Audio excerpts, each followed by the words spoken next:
damos la bienvenida a esta iglesia de Nuestra Señora de Desamparado.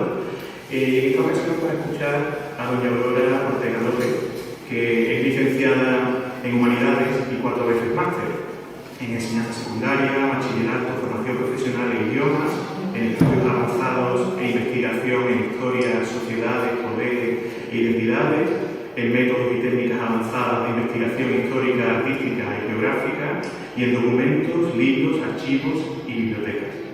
En cuanto a su relación con instituciones, está vinculada a 3 universidades.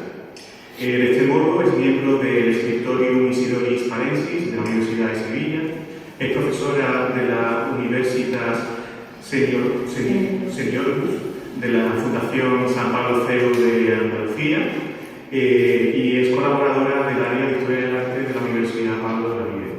De igual manera, es miembro fundador de la obra sacra Juan de Mesa y colaboradora con la dirección de la Casa Natal de Velázquez en Sevilla. En lo referido a sus líneas de trabajo, una de sus especialidades es el patrimonio documental de las parroquias y de las hermandades católicas. De este modo, desde 2013 es archivera de la parroquia de la Magdalena de Sevilla y desde 2021 es asesora histórico-artística de la iglesia de San Martín. También aquí en San Lucas ha dirigido la reorganización del archivo histórico de la Hermandad de la Santa de la Cruz, iniciado el proyecto en 2022. Pasando al capítulo de charlas y de publicaciones, diremos que doña Aurora es autora de diversos artículos y libros y además pues suele ser ponente y conferenciante habitual en instituciones como hermandades y colegios profesionales. En cuanto a sus publicaciones, por ejemplo, tenemos libros sobre la familia Esteban Murillo, la Hermandad Matriz de Rocío, Juan Martín Montañés, el Cristo de la Corona, las artes en el Reino de Sevilla durante el Barroco y el Cristo de la Veracruz de Sevilla. Añadiremos que es asidua colaboradora de exposiciones, algunas de ellas celebradas en el Real Círculo de Labradores, así como en el Círculo Mercantil e Industrial de Sevilla, y finalmente diremos que también ejerce el comisariado de exposiciones, como en las muestras celebradas en la parroquia de la Magdalena sobre la familia Esteban Pérez Murillo y sobre la vida de Martín Montañés a través de los archivos conservados en esa parroquia. También fue comisaria de la exposición celebrada en el Círculo Mercantil e Industrial de Sevilla sobre las pinturas de Girolamo Lucenti da Correggio de la iglesia de San Martín, y asimismo es responsable de la muestra que actualmente podemos ver en la parroquia de la Magdalena sobre los documentos relativos a los artistas que vivieron en dicha colección.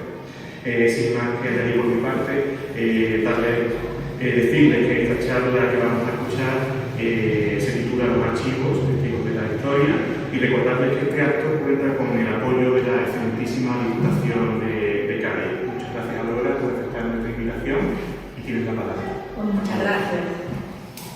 Bueno, hermano mayor, miembro de la Junta de Gobierno, hermanos y hermanas de esta ilustre y sanluqueña Hermandad de la Santa Caridad, amigos, amigas y asistentes todos. Bueno, pues yo vengo hoy aquí, gracias por venir a escucharme. Yo vengo hoy aquí a hablar de papeles viejos, que como a mí me llaman, me gusta también llamarle al mundo de los archivos. Y además, en particular, lo vivo de las dos vertientes que se pueden vivir los archivos, que soy archivera y también soy historiadora, investigadora, ¿no? Como archivera, pues tengo que contar que el acceso a los archivos permite la tecnología, ¿no? Esta tecnología que además nos asegura los registros y nos garantiza la consulta desde cualquier lugar del mundo, incluso desde nuestro sillón de casa. Ya no tenemos que ir a los archivos, sobre todo a los grandes, a los estatales, pues presencialmente. No es que esté todo digitalizado, sí una gran parte, y bueno, hay otros que no son los archivos estatales de otras instituciones que están en proceso de digitalizar, y esto es interesante. Queda mucho por andar y todo esto es cuestión de que no se haga con la cuestión climatística, la cuestión económica. No hay posibilidad de llegar más para allá. No he traído mucha teoría para no aburrir, prefiero los casos prácticos, pero no podemos saltarnos cómo se tiene que describir un archivo, ¿no? Estas siglas que están ahí, el ISAC, que corresponde a las siglas inglesas de la General International Standard Archival Description, pues corresponden a esta forma de describir las unidades archivísticas. Nos tenemos que remontar a esto no muy lejos en la historia, en 1988, cuando anotado por el Consejo Internacional de Archivos, el CIA, pues preparó una reunión internacional de expertos en estándares descriptivos. Y en dicha reunión de trabajo y en concreto pues este proyecto de normalización internacional de la descripción archivística, ¿no? La forman 26 elementos, pero no todos ellos son necesarios, ¿no? Los campos obligatorios, y esto lo vamos a ver en los casos prácticos que os he traído, porque en todos he traído asignaturas, pues los campos obligatorios son siempre el código de referencia, el título, la fecha, el nivel de descripción, el volumen, soporte de la unidad de descripción y los productores. Con esto ya obtendríamos básicamente, sustancialmente, la unidad propia de descripción, ¿verdad? Como digo, hemos visto la teoría y vamos a comenzar viendo documentos. Estando aquí, evidentemente, tirado a mano de todos los documentos salluteños que os digo, y tengo que empezar por el primero, ¿no? El primero y más antiguo, que se conserva además en el magnífico archivo que tenéis, el archivo general de la Fundación de la Casa de Medina Sidonia, de aquí de Sevilla, pues corresponde a un privilegio rodado por Fernando IV el 13 de octubre de 1297 en Toro, Zamora, se dio allí. ¿A favor de quién? Pues Alonso Pérez de Guzmán, de los que le hacen merced el rey, de San Lucas de la Ramera y de Chiclana de la Frontera, el señor de San Lucas y de Chiclana en este caso. Lo que tenéis ahí es su sepultura, que la tenemos en Sevilla, en Santiponce concretamente, en el monasterio de San Isidoro del Campo. Ahí tenéis el documento, esa es la asignatura que yo comentaba, esta es la unidad de descripción, ahí tenéis ese documento. Ahora vamos a ver mejor esta tipología documental porque es, digamos, la más solemne. Dentro de la Cancillería del monarca, del rey, la más solemne es este documento. Ahí la tenéis con el crismón y el signo rey, el signo del rey, y ahora vamos a ver las partes de un privilegio real. Como veis, ahí arriba tenéis el crismón o monograma, está aquí, ¿lo veis? Bueno, pues esto nada más que constituye lo que es la invocación simbólica a Dios Jesucristo, que es de quien el rey puede recibir su autoridad. Como segundo paso tendríamos la lengua y la escritura. Esto sí tiene una reseña importante porque esto es una innovación alfonsina, una innovación del rey Alfonso X el Sabio, cuando va a introducir en su cancillería el romance castellano como lengua oficial en detrimento de lo que se escribía, que era el latín. El signo rodado que tenéis en el medio, que es el signo del rey. Luego tenía al lado del signo rodado la columna de los confirmantes, están flanqueándolo, y son los nombres en horizontal pues, de los cargos y de las altas dignidades eclesiásticas y laicas de ambos reinos, de Castilla y León. Finalmente aquí abajo está la línea de Cancillería, pues que son los que figuran ahí, pues son las personas que han participado en la elaboración de este documento. Y finalmente, aquí en este lugar que está ahora abajo, aquí tenéis dos agujeritos, ahí lo que iría sería el sello de plomo pendiente. Os he traído varios modelos para que lo veáis. Aquí está el sello de plomo pendiente. En muchos de estos documentos está extraído, por ejemplo, el Archivo Histórico Nacional de Madrid tiene una sección facticia de estilografía donde tienen guardados estos sellos con la correspondiente asignatura de cada documento, porque finalmente muchos acaban traspasando ese pergamino. También podemos seguir haciendo historia de San Lucas, pues con este privilegio de Pedro I, que confirma otra merced hecha de su padre Alfonso XI, en este caso a Juan Alonso de Guzmán, el hijo del anterior personaje que hemos visto, con el derecho de almojarifato. El almojarifato es un impuesto de estas fechas, ¿no? Pues de la mercadería de navíos que cargan y descargan la de San Lucas de la Ramera. Esto es mucho anterior al descubrimiento, a la carrera de Indias. Tenemos también este tipo de documentos, lo que tenemos aquí, esto le llamamos, es casi un registro, no lo es tanto como el que vamos a ver el siguiente. Bueno, documentos también concernientes al fundador de esta hermandad, documentos concernientes a don Alonso Fernández de Lugo en cuanto a su conquista de la isla de Tenerife. Ahí he traído algunos. Y luego otras facultades hechas, bueno, ahí tendríamos el registro. Esto se puede Archivo General de Simancas, pues más o menos lo que viene a decir, bueno, pues que para la conquista de la isla de Tenerife pues se le piden informes de reyes, de palmas, sobre peces y todo. Y aquí tenemos otro, también muy interesante, esto es para que pudiera sacar libremente de Jerez de la Frontera y del arzobispado de Sevilla y del obispado de Cádiz ciertos mantenimientos necesarios para esta conquista que comentaba yo anteriormente de la isla de La Palma, ¿no? Con todo estos documentos lo que estamos viendo es que se puede hacer la historia, afortunadamente se conserva y podemos ir haciendo historia de la ciudad. Algo jurídico, fijaros, también podemos saber en estos tiempos, podemos saber en el siglo XV cómo se llevaba San Lucas con nuestras poblaciones indaga, ¿no? Por ejemplo, pues sabemos que hubo una visita de la justicia aquí a la Villa de los de San Lucas para inspeccionar las líneas. Aquí entraron en pleito. Esto es muy normal que ocurra entre los pueblos. Las líneas siempre han sido motivo de discusión. Bueno, pues aquí tenemos una del 15 de julio de 1454, pues que entran en pleito porque están peleándose por estas líneas que marcaban el territorio de cada una. Pero también de personajes de aquí. Últimamente estoy metida con el tema de la orden de los obregones y digo, voy a ver cuántos obregones llegaron a San Lucas. Llegaron bien pronto.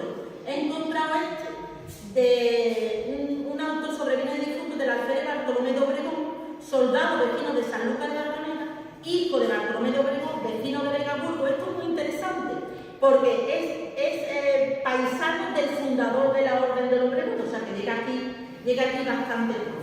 Casado con Melchor de Adame, este hombre muere en San Lucas de la Granada y deja en su testamento al Albacea, vecinos de aquí, al alférez Manuel López, a Melchor de Adame y a Martín de Selecoderán, que son vecinos de aquí, como decía. Dejan en heredar a su padre y si este muere, pues a Melchor de Adame su madre. Esto está fechado el 2 de octubre de 1636. El expediente lo forma mucho más folio. Yo he traído el que me interesaba y dice en esa línea que está ahí, con la letra escrito: quiero ser enterrado por el hábito del Señor San Francisco en la iglesia mayor, en la vecina parroquia del lado. Por lo tanto, tenemos ahí a uno de los seguidores más directos del fundador de los Obregones. Normalmente se apellidaban, se ponían el apellido. No hacía ni 20 años que había llegado la orden de los Obregones después de su fundación aquí a San Lucas. En un primer momento se van a instalar en lo que llaman aquí la isleta de Tartanero, muy cerca del mar, por donde conocéis que está ese hotel que se llama Tartanero, en esa calle. Y luego ya se van a instalar en la primera década del siglo XVII en lo que sería el convento de la Victoria, es donde se van a ver. Los Obregones son lo mismo que los mínimos de San Francisco. Ya en 1626 tienen montada toda la iglesia de la Victoria. Para localizar, bueno, más o menos conocéis dónde está la iglesia de la Victoria, ¿no? Más o menos. Bueno, pues ahí. Hoy lo tiene el ayuntamiento como zona de exposición, ¿no? Sí, vale. Si hablamos como de bares, pues al lado del trasiego. Que es amigo mío, la tengo publicidad. Pues ahí estaría el convento de la Victoria. Bueno, pues él fue enterrado aquí en la parroquia de la Hora. O sea, también podemos conocer de primera mano la historia no solamente de grandes señores, sino también de personas de a pie, como este fraile de los Obregones. Aquí tenemos a su fundador, que como decía, pues la funda y enseguida se viene la orden aquí. San Lucas es muy conventual, igual que Sevilla, todas las órdenes vienen aquí. Realmente Sevilla y San Lucas de la Granada y el puerto de Santa María eran hoy en día como los Messi, la Champions o cualquier cosa, no, eran lo más, ¿no? Eran las ciudades más importantes de esa carrera india, eran las puertas de América. La dimensión americanista de Sevilla, de San Lucas, del puerto fue tremenda, ¿no? Lo que se llevó ahí. Bueno, algo mucho más contemporáneo. Una felicitación, por ejemplo, sabemos cómo se formó aquí en el siglo XIX, que fue bastante convulso, una felicitación a la Junta por su llegada a Sevilla por medio de una comisión formada por unos saluteños, Rafael Colón, el marqués de la Casa Alto y José Bernal, que eran los vocales de la Junta de Gobierno de San Lucas de la Granada en 1808. También tenemos aquí detalles contemporáneos, ¿no? Bien, ahora vamos a empezar a hablar de archivos. Vamos a empezar a hablar de archivos y cuando nos disponemos los historiadores a investigar, a intentar, ¿no?, sacar, extraer de los documentos, pues algunos datos históricos, pues que no se hayan dado todavía, hacer investigación más profunda. Bueno, pues podemos hacerlo de dos formas, como he comentado antes, digitalmente desde casa o bien presencialmente. Bueno, me he traído ahí el obispado de Asidonia, que tiene un archivo. Este es el fondo, una fotito del fondo. A los fondos no se pueden acceder, evidentemente, el archivero o el auxiliar es el que trae el legado, ¿no? Bueno, también el obispado de Asidonia está ahora en tema de digitalización, ¿no? Esperemos que se lleve a cabo pronto, pues para comodidad sobre todo, ¿no? Luego está el otro tema, tema de la presencia, ¿no? Y aquí sí que nos podemos encontrar con algún, aunque el archivo es, ya digamos que la ley está abierto, pero bueno, hay archivos que, bueno, que son privados y hay archivos que tienen unas especialidades, requisitos también. No voy a poner ejemplo, pero sí datos. Archivo de una parroquia de Sevilla, hora de consulta, los lunes de 11 a 1 y si el sacristán puede. Claro, uno ya no si el sacristán puede, me voy a dar paseo a un barrio, no me voy a dar... O sea, que es verdad, que tú como historiador lo sabes, que muchas veces tenemos ese freno, que no hay personal adecuado para atender los archivos, y como vamos a ver adelante, los archivos de las parroquias son tremendamente ricos. Otro problema puede ser, como le llamo yo, las herencias. Hay archiveros que tienen unas herencias a sus archivos. Sobre todo yo me topo con las órdenes, ¿eh? En mi freno muchos son las órdenes, ¿no? Hay órdenes que no te permiten, hay que esperar que el hermano archivero que venga a Granada, venga por aquí. O sea que también nos encontramos con esos temas, ¿no?, de freno, ¿no? Y hay otros pues que regularmente pues se abren y ya está, ¿no? Yo lo vivo en carne propia, porque yo soy voluntaria en mi archivo, el trabajo que yo realizo en mi archivo es de voluntariado, entonces yo tengo que ir mis días libres, o sea que mi archivo está acomodado a mi agenda, pero es la única forma de que yo pueda atender a los investigadores y abrir el archivo, que es lo más importante, porque un archivo, si no viene nadie a consultar, no tiene ninguna razón de ser, guardar papel y ya está, y eso no es práctico. Bueno, hay esta parte de mi archivo. Voy a hablar, esa es la Real Parroquia de Santa María Magdalena. Mi archivo está en todo lo alto, pero por la parte de aquí detrás.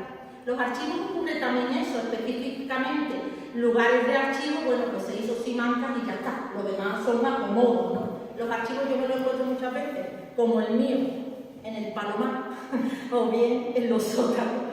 Suele ocurrir, ¿verdad?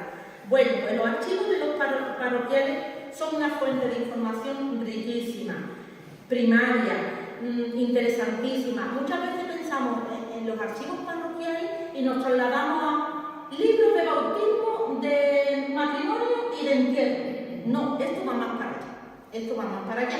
Sí que es verdad que esta serie es muy interesante, sobre todo para doctores y historiadores en arte, como Antonio, que tiene que formar o formalizar algún dato de algún autor, pues es conveniente añadir un poco de biografía a su trabajo, ¿no? Pues, dónde se casó, o quién fue su padrino bautizo, o cómo murió.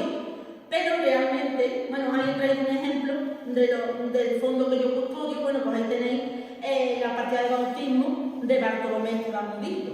Este es la hoja y este es el extracto. Aquí está Bartolomé y ahí os está contando que un lunes, primer día de enero de 1618, se bautizó. Eso no significa que naciera, ¿eh? Tuvo que nacer entre el 29 y el 31 de diciembre de 1617, porque se bautizó el 1 de enero de 1618. No lo sabemos con certeza, pero tuvo que ser en esa fecha, no pudo ser antes, porque si hubiera sido antes, el párroco tiene que poner aquí por qué la tardanza de bautizo.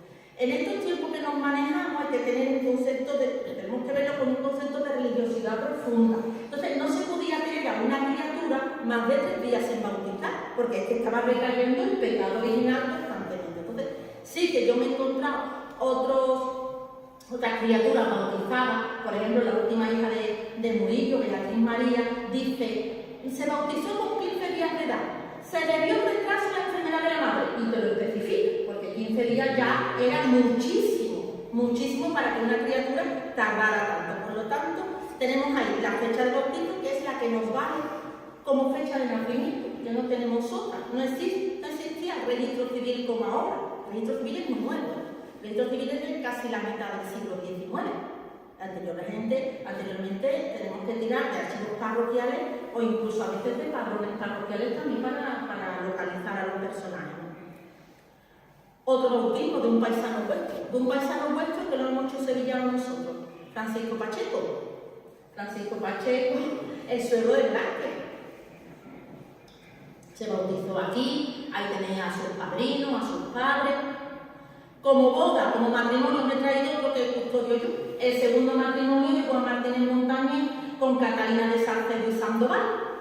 Este hombre duró 8 meses viudo. Hombre, normal en la época tenía 6 criaturas pequeñas, no tardó ni 8 meses, no le guardo luto a la mujer.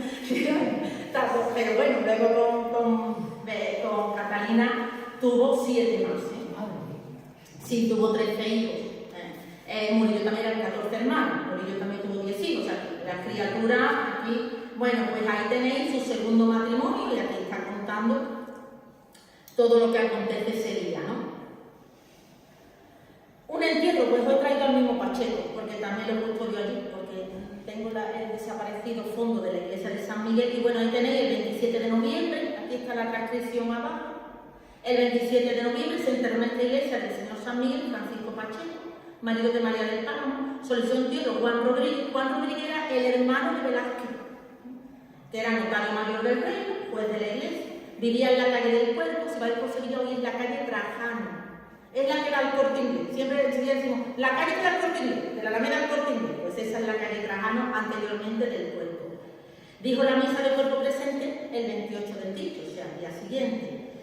Estas calles no es que tuvieran nombre feo, ahora entendamos que son feos, ¿no? Es que en estas fechas eran muy prácticos. Le ponían nombre a las calles pues de lo más común que tenían, no se paraban mucho a pensar en otras cosas. Bueno, yo decía que los documentos de los libros sacramentales son interesantísimos, pero no cabe duda que por lo menos para mí como investigadores, seguro que para Antonio también los libros de fábrica son lo más, los libros de fábrica dan muchísima información. Fábrica tenemos que entenderlo como el lugar, o sea, el despacho del mayordomo, es decir, la fábrica es donde se lleva la tesorería de la parroquia, donde se llevan las cuentas. El mayordomo es un cargo remunerado, y entonces el mayordomo maneja un montón de libros como este, donde va apuntando el dinero que le entra y el dinero que tiene que sacar. Entonces, por ejemplo, esto es un 2 folios de uno de esos libros, porque he traído también porque conocéis al personaje, ¿no? Pues aquí está sacado este apunte que es Gaspar Esteban Barbero. Gaspar Esteban, el padre de Murillo. Barbero porque era su oficio, era barbero, cirujano y sangrador. Lo mismo te cortaba el pelo que te hacía una sangre que sacaba una oreja. Esto era muy apañado en estos tiempos. Bueno, pues además de su oficio de barbero, cirujano y sangrador, pues tenía unas transacciones que hemos visto. Profesor Palomero, Jesús Palomero del Páramo y yo por allí, que también se dedicaba al subbarriendo, o sea, era un agente inmobiliario. Hombre, con 14 criaturas tenía que tener doble empleo. Y entonces, bueno, pues pagan 7.500 maravillas a la parroquia. Esto también es muy interesante, porque de aquí también, para historiadores del arte, se pueden sacar. Mirad, esto es de otro libro, este pertenece a la fábrica de San Miguel, y dice, una obra para el altar de Nuestra Señora de los Dolores. Bueno, pues ahí veis, en este apartado de aquí, que las hechuras son encomendadas a Juan Ramos y a su hijo Cristóbal Ramos. Cristóbal Ramos, gran barrista, modelaba en barro cocido.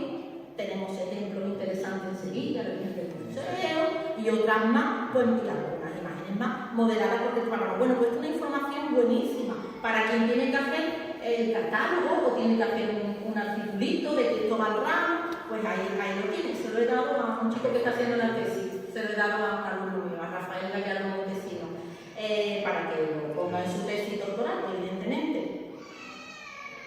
Bueno, y ahí están las cuentas. Fijaros cómo acababan los mayordomos. Vosotros diréis, bueno, ¿qué letra? Bueno, es que para este que estudia paleografía, igual que la medicina y pues, todas las técnicas, pues tienen, ¿no? Pues, a lo mejor ahí no se entiende muy bien, la letra la veréis un poco rara, pero uno se sienta, como le digo yo a los alumnos nuevos, le digo, perdón la expresión, culo de archivo. Tú te sientes y tú acabas de leer todo lo que se te ponga por delante. Bueno, pues ahí tenéis las cuentas del mayordomo de la fábrica. Otra serie interesantísima, por lo menos yo la trabajo mucho, son las fundaciones de las capellanías. Esto a lo mejor puede sonar un poco raro. En la Magdalena tengo una serie interesante de fundaciones de capellanías, para lo que no vamos a hacer de forma coloquial el concepto capellanía. Vamos a hacer el concepto capellanía. Vamos. Nos tenemos que poner en la mentalidad de estas personas del siglo XV, XVI, XVII. Religiosidad profunda. Nuestro único objetivo, salvar nuestra alma. No tenemos otro objetivo en el mundo. Estos objetivos de estas edades contemporáneas modernas, de tener un objetivo más allá, me voy a jubilar, no, esto no pasaba por la mente de estas personas, era salvar su alma. De momento solamente se ha inventado una fórmula, que es dándole una misa después que uno muere. ¿Se fiaban aquellos hombres y aquellas mujeres de que sus familiares cuando él muriera iban a la misa? No se fiaban ni uno, ni uno. ¿Qué es lo que hacía? Caso de Catalina Pérez. Yo tengo unas casas y tengo otras cosas para dejar a mis herederos. Bueno, pues yo la casa se la voy a dejar a mi parroquia, también se le puede dejar a su hermandad. Se la deja a mi parroquia. Y cuando yo me muera, se deja el testamento. Y cuando yo me muera, mi parroquia va a arrendar esa casa. Y con lo que saque de la arrendo, va a pagar mis misas. Por lo tanto, yo ya tengo mi alma salva. Me voy tranquilo. Ahí he señalado el nombre de Catalina Pérez. Y aquí tenéis pues cuando deja esas casas, esas moradas a la parroquia.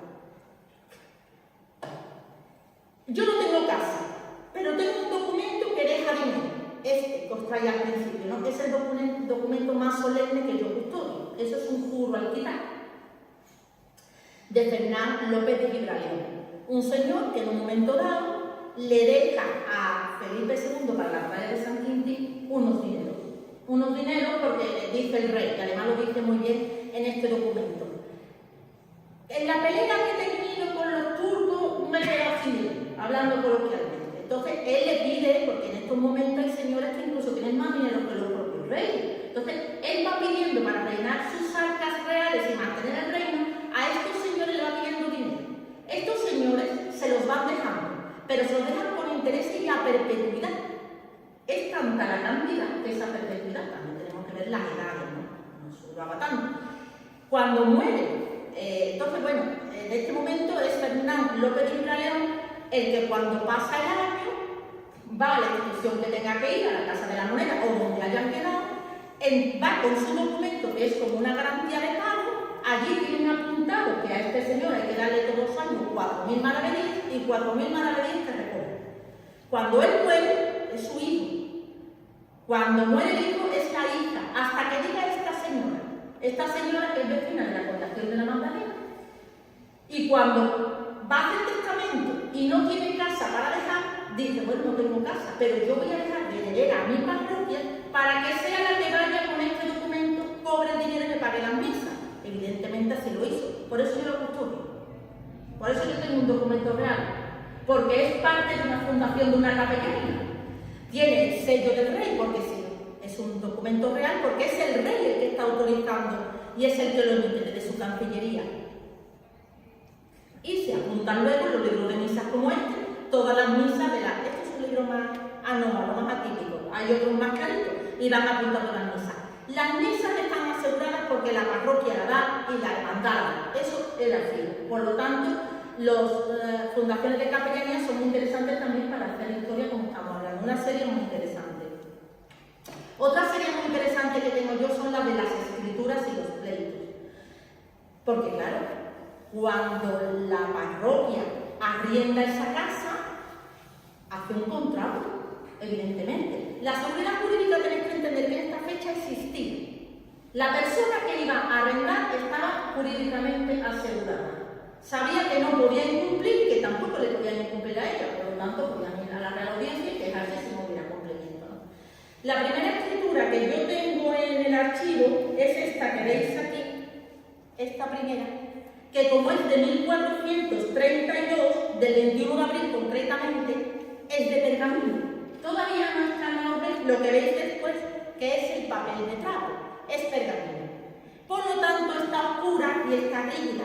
Bueno, esto, el resumen dice lo siguiente: yo todas mis escrituras, que son casi 1000, las tengo leídas y retestadas, tengo el resumen hecho. Yo no leo todo, evidentemente, leo por aquí, que es donde le pone quién arrienda y por cuánto arrienda. Lo llamo, lo que leo es la exposición, donde está la exposición. Lo demás no, porque lo demás son fórmulas, ¿no? Bueno, pues Ruy González y su mujer Inés Sánchez arriendan unas casas a la parroquia de la Magdalena por 500 maravedíes y 2 gallinas vivas, y por 2 vidas. Esto no es como ahora, que es por año, esto era por vida, o sea, la vida de quien la arrienda y la segunda vida, si son 2 vidas, con la de los herederos. Y las gallinas es un elemento que entra siempre en el pago. Pueden ser vivas, pero pueden estar muertas. Cuando están muertas son más baratas, evidentemente. Cuando la gallina 500 maravedíes con gallinas vivas, pues es una cantidad en 1432 considerable, ¿no? Está oscura porque está por la pars pilis, es decir, el pergamino de dónde viene, pues viene de los animalitos del cabritillo, un joven recién nacido, porque mientras más pequeñito, más neonato, menos pelos tiene, porque hay que rasparle el pelo. Este todavía tiene algunos pulloncillos porque este animal tuvo que ser grande, entonces yo le veo los pulloncillos todavía desraspados. Está por la parte oscura porque lo mismo que se escribía por aquí, se escribía por dentro, por la profunda, por dentro. Es decir, si pasamos las hojas de esa escritura, una está oscura, otra está blanca, una está oscura, otra está blanca, porque escribían por los dos sitios para aprovechar. Afortunadamente, en este país y en otro, pues aparece el papel de trapo, que esto da un respiro enorme. ¿Por qué? Porque claro, no iba a quedar tanto animal para matar. Y además el animal también la sustenta alimenticia. Bueno, entonces claro, se deja el pergamino para documentos muy solemnes y entonces pues se va a usar ya lo que es el papel de trapo, que os enseño y luego explicaré cómo esto del papel de trapo que puede sonar raro. Bueno, luego tengo otra serie muy importante que son los pleitos. Yo, la parroquia de la Magdalena, abriendo a Antonio Barra unas casas y ahora Antonio Barra no me paga. Pues como no me paga, lo llevo a pleito. Entonces yo tengo también unos 400 pleitos que siempre encabezan igual. La fábrica de la Magdalena, esto es un contra Antonio Barra y su esposa Ana Ganicedo, porque también firmó. Entonces son pleitos exactamente igual que si ellos se quejaran de algún animalito. Entonces ellos van al abogado de la audiencia, de la parroquia, y denuncian a estas personas porque no pagan, exactamente igual que ahora. Y es un pleito pequeñito, pero también tengo pleitos de este tamaño, que duran tantos años que el implicado se ha muerto y pasa el pleito a los hijos. O sea, tengo algunos como este, que además es contra él y sus fiadores, ¿no? Porque en estos tiempos la parroquia, dependiendo de quién fuera, pedía avalistas como ahora, o pedía fiadores. Y fijaros el tamaño, ¿no? Tengo tremendos pleitos de este tipo. Pero también, además de actuar la Real Audiencia con sus abogados, también puede actuar la iglesia, la parroquia, es decir, también tengo libros de excomulgaciones, porque no cumplen. Por ejemplo, tengo que traer un extracto de un libro de excomulgaciones de Doña María Muñoz. La excomulgamos porque no ha cumplido el testamento de su marido. Esto es una cosa sagradísima. Luego abajo, pues un señor, Bernardo Ruiz de Castro, que no había cumplido el testamento de Doña María de Saavedra. Esto se llama rajataje. Y luego, como curiosidad, también os he traído, porque también se excomulgaba a los párrocos, sacerdotes o beneficiados. Os he traído uno muy simpático. El del Benedicto Martínez Montañés, el hijo más chico de Martínez Montañés, que llegó a ser sacerdote y párroco, y los comulgaron por no pagar el subsidio eclesiástico. Hay un tiempo en España, sobre todo en el 16, que se van a crear dos impuestos que tienen que pagar los sacerdotes y los beneficiados, que se llaman el subsidio y el excusado. Era una cantidad anual que tenían que pagar al obispo. Bueno, pues esto cuando no pagaban, no, porque a ellos le pagaban su mensualidad y ellos no pagaban, pues entonces en la parroquia se colgaba una tablilla y se avisaba de que esto estaba comulgado. No fuera alguien a pedirle confesión y se la diera. O sea, este no puede hacer nada. Luego, cuando se deshacía del pago, se quitaba de la tablilla, unas tablillas que se colocaban en las parroquias, y se quitaba de las tablillas y seguía siendo tan sacerdote como otro más. Era una presión. Era como cuando no pagas en una comunidad de vecinos. Te voy a poner ahora ya no se puede por la ley de protección de datos, pero antes sí se podía. Bueno, ya vamos con el tema que os puede llamar la atención, el tema de la fabricación de papel. Mirad, en este país se inventó de todo, incluso el papel hecho con almidón de arroz. Pero lo que pasó es que el lo comido por los bichos a los pocos días. Esto es muy atractivo, ya es el papel de trapo y hay que tener cuidado. Bien, pues esto se funcionaba de la siguiente forma. Esto sobre todo llevaba el gremio de papeleros, muy vinculado a impresores, que tenían su premio. Siempre eran mujeres, las escogedoras. A ellas se les volcaba, como veis ahí, una gran cantidad de trapos viejos. Entonces ellas ya estaban habituadas y entonces seleccionaban los más finos, los menos coloridos. Ellas sabían los que podían ser útiles para lo que viene siguiendo. Después de haberlos seleccionado, se llevaban al pudridero, a estas vainitas, al pudridero, donde se mezclaban con agua y la acción de diversas bacterias aflojaba el material fibroso, lo iba convirtiendo en pasta, ¿no? Y mataba las materias grasas presentes que venían en el propio tejido. Bien. Gracias luego al agua clara, pues se iban aclarando estos tejidos y luego se machacaban con estos mazos. En Sevilla tuvimos, en España tuvimos más que nada el tema de los mazos, pero en otros lugares de Europa tuvieron también el molino papelero, donde ahí echaban ya los trapos y ya pues quedaban totalmente molidos. Ya os digo, pero en España no son más el sistema de mazos de mano, más que el molino papelero, ¿no? Bueno, pues ya tenemos todos los trapos machacados, ¿no? Y entonces, bueno, pues ahora viene el tema de ir sacando. Esto todo es muy nuevo, todavía no hemos llegado aquí, ¿no? He traído algunas imágenes, pero no hay muchas. Bueno, ahí tenemos bien el proceso.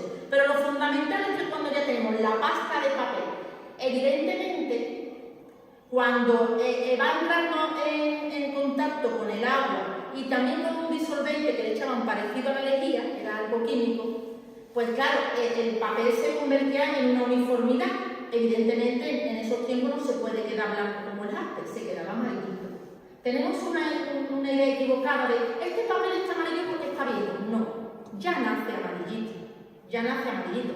La vejez lo que da es un gradito más de amarillo, pero nace ya amarillo, ¿no? Entonces, cuando ya se tiene esto machacado, ahora viene lo interesante, y es que hay que llevarlo al molde, hay que tenerse el molde.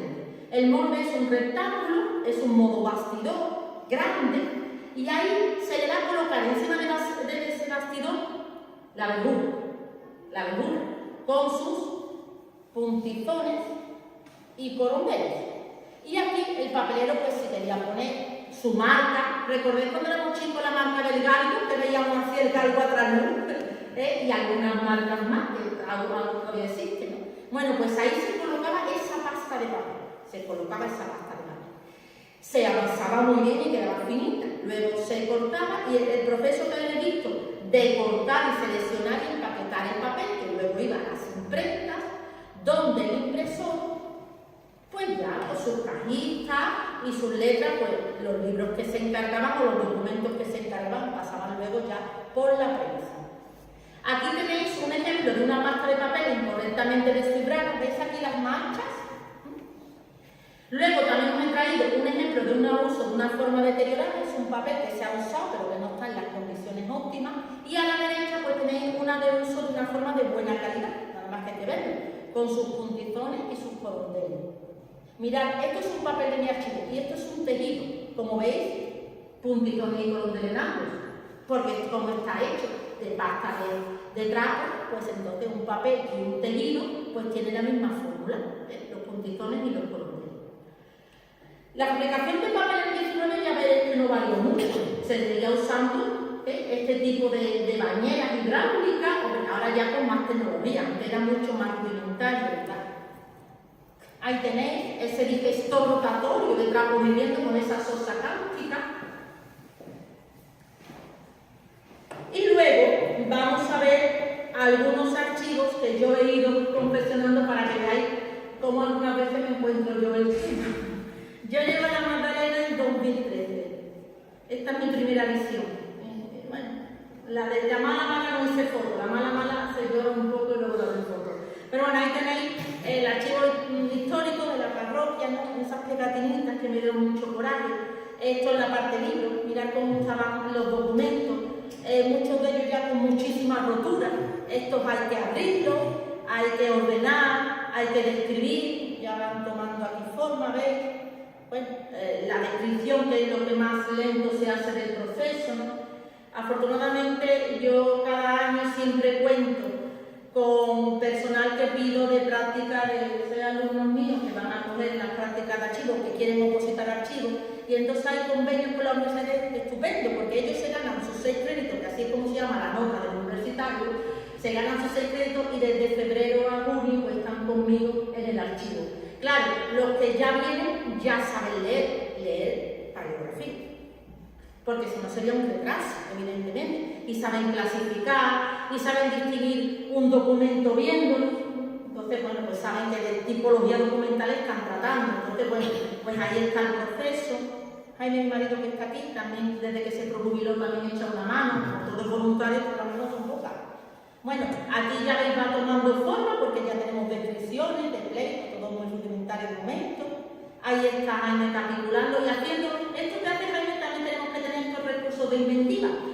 Como nosotros no tenemos presupuesto en la parroquia, mínimo, que hay que encuadernar, pues encuadernamos de forma casera, ¿sabes? Con unas tapas, pero sobre todo para proteger. Intentamos usar siempre ácido cero, que no tenga ningún tipo de acidez las carpetas, ¿ves? Y ya aquí pues va tomando forma. Aquí está el proceso de cómo se empieza a describir y luego acabado ya se mete en la carpetilla. Nosotros tenemos un sistema archivístico muy próximo, muy cercano. Cualquiera que llegue allí va a entender perfectamente lo que está en cada caja. Tenemos series muertas con números clausos y no la hemos tenido más, y series vivas como los expedientes matrimoniales de los constituyentes, lo que sí que tienen la numeración continua. Pero esto hemos querido hacerlo lo más fácil porque sabemos de la falta de archiveros y de archivera. Bueno, estas son las cajas de archivo definitivo y así es el aspecto que tiene ahora. Este es el aspecto que tiene ahora, nada que ver a cómo nos lo encontramos al principio, ¿no? Estamos con el cuadro de clasificación del fondo. Ahí estamos describiendo todo lo que podemos. Pleitos, ya os digo que los pleitos, las capellanías, los patronatos, los testamentos, las escrituras, a simple vista vaya a poder ver el nombre, lo que pagaba y en qué fecha. O sea que está todo escrito, nos ha costado 10 años de nuestra vida. El siglo XX ocurre también algo. El siglo XX va a ser el descubrimiento de la documentación de las hermandades y cofradías, ¿no? Ahí he traído, claro, el libro de dos amigos míos, de Antonio López y de Joaquín Rodríguez Mateo. Antonio López seguramente lo conocéis, ¿no? Antonio López fue también archivero en India, y Joaquín Rodríguez Mateo, que está en pronto voluntarial ahora, y actualmente es el archivero del archivo de la Esperanza Macarena, de la Hermandad de la Esperanza Macarena. Bueno, pues en los años 20, en el siglo XX, pues académicamente una serie de investigadores pues, van a aportar un estudio riguroso científico de las hermandades, ¿verdad? Y van a conocer aspectos que hasta entonces no se conocían. Si bien es cierto que la primera etapa de la guerra los estudios iban encaminados a la historia de la guerra, pero esto tiene todo sentido. Como este caso, como el caso del descubrimiento en los años 30 del siglo XX, de que al Señor del Gran Poder lo había hecho Juan de Mesa y no Martín Montañés. Esto, claro, el pobre Juan de Mesa estuvo eclipsado más de 200 años. Bueno, Martín Montañés también lo eclipsa todo. Pero bueno, aquí vemos a un joven, el Deodoro Sancho Corbacho. Todavía no sé si había terminado, estaba a punto de terminar, cuando un día llega a protocolos notariales y encuentra este papelito que veis aquí, que lo he traído en mejores condiciones.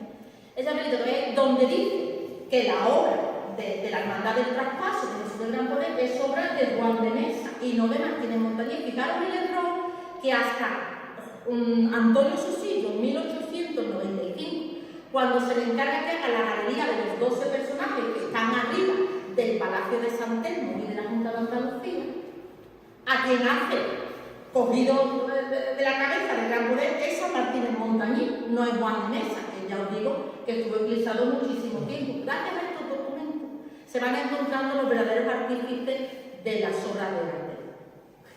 En cuanto a las hermandades, bueno, pues estos son las series normales, he puesto algunas, podría haber puesto más.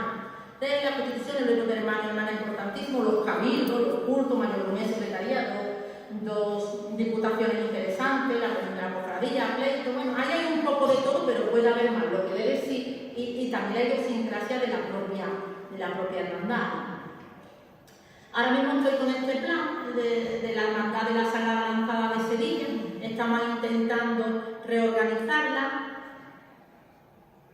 de la de mi querida hermandad, de la Santísimo Cristo de la Veracruz y Nuestra Señora de la Soledad en su misterio doloroso, pues también durante 2 años hemos tenido el gusto y el honor de participar en esta hermandad. Una hermandad muy interesante porque además tiene 2 fondos, el suyo propio que ha generado a través de los años y el que adquiere como donación de la familia del Beato Marcelo Espino, por lo cual ahí tenemos una información muy interesante. Y lo que se hace es que pues, se le da los colores corporativos. Yo quiero el verde, pues se le da el verde y se van haciendo la serie que ellos nos piden, ¿no? Uno en el que he colaborado, que no llegué a trabajar del todo, pero sí en días sueltos colaboré en el Archivo Madrid de la Hermandad de Rocío Balmonte. Muy interesante, ese archivo es muy interesante. Además en este sitio es un lujo trabajar, porque hay que comprar lo mejor.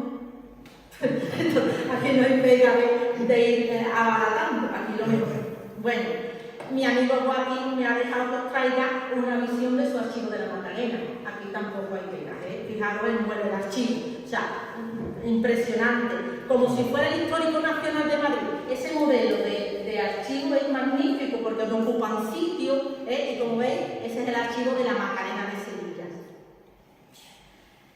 A través de los documentos, ya vais analizando, pues también podemos hablar de esta hermandad. Y tenemos 1732, un legado interesante de don Francisco Romero del Porte, ¿no? Porque por él pues, se edificaría la iglesia nueva y el alojamiento contiguo. Su hermana, en 1744, a su muerte también es un importante legado a la cofradía. Por lo tanto, los Romeros del Porte destacaron por ser grandes benefactores de esta hermandad querida donde nos encontramos hoy, ¿no? Os he traído pues un sermón que predicó el doctor don Francisco Romero del Porte en esta ciudad y a la hermandad de la Santa Caridad en su capilla. Este sermón, le he dicho al hermano mayor que se lo voy a traer para que lo regale a los hermanos y a las hermanas, pues se encuentra en el fondo antiguo de la Universidad de Granada. Y os he traído un extracto que me parece que marca totalmente la idiosincrasia, el saber estar, el apoyo espiritual, todo lo que queramos ensalzar esta hermandad está en esta frase. Por lo menos a mí me dice muchísimo, ¿no? Y trajeron a un pobre al hospital donde está con algún aliento para su grave enfermedad, donde se le asiste como a otros que hay en él. Todos han de confesar que era extrema su necesidad, y quien llegó a socorrerle sino los hermanos de este santo hospital. Y esto mismo han ejecutado y ejecutarán con otros. Miren ahora si cumplen con la mayor perfección con los perfectos de Dios, pues favorecen al prójimo y sus extremas necesidades, y así hacen con este santo ejercicio. Aquí te cuenta, es un extracto perfecto de a lo que se dedica esta hermandad. Esto estaba conmigo, igual que a mí, pero Juan mi Bobis, que me parece que venía muy bien al caso. Bueno, y muchísimas gracias por vuestra atención. Espero que os hayáis enterado algo de papeles viejos.